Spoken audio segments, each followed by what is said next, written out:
Mas pinalawak pa ng pamahalaan ang maaabot ng murang bigas at mga bilihin. Ito ay matapos ilunsad na rin sa Camp Bagong Diwa sa Taguig City ang Kadiwa ng Pangulo Program.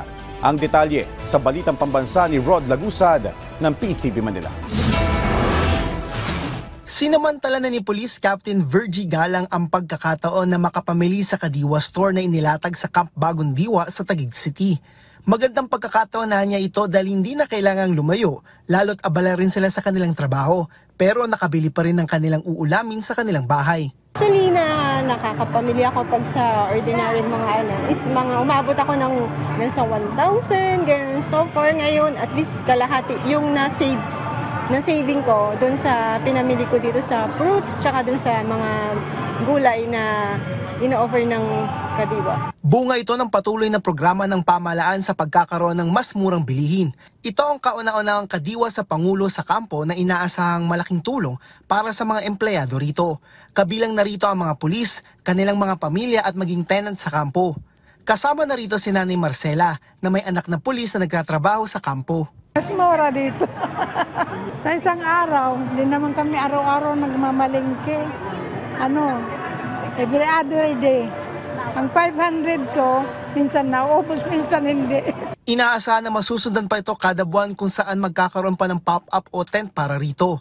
Ididikit rin sa araw ng sahod ang pagkakaroon ng Kadiwa para mabigyan ng pagkakataon ang lahat na makabili. Pinilaan din dito sa Kadiwa ang iba't ibang murang gulay tulad na lang ng sitaw na mabibili ng 20 pesos ang kada tali. Pagdating naman dito sa ampalaya at okra, mabibili yan ng 100 pesos ang kada kilo at itong upo na ito ay mabibili ng 45 pesos ang kada peraso. At para naman sa mga gustong magpakbet ay mabibili mo itong kalabasa na nasa 45 pesos ang kada kilo. Ang ibang gulay ay mura rin na mabibili kung saan ang repolyo, pechay, bagyo pechay, siling green at labanos ay nasa 100 pesos ang kada kilo. Ang sayote naman ay mabibili ng 40 pesos kada kilo, ang kamatis ay 50 pesos per kilo, ang patatas na nasa 85 pesos ang kada kilo.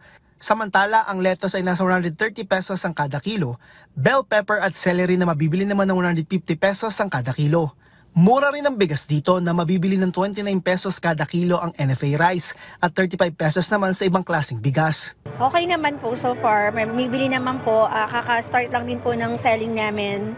So far maganda rin naman po. May bumibili rin naman. Malaking bagay rin ito para sa kooperatiba na nagbebenta dito. Nakatulong din sila sa mga farmers namin. Malaking tulong po kasi yung mga farmers natin, hindi na sila mahirapan magbenta sa mga produkto nila. Magtatagal naman hanggang alas 5 ng hapon o hanggang may supply ang Kadiwa sa Camp Bagong Diwa. Mula sa PTV Manila, Rod Lagusad, Balitang Pambansa.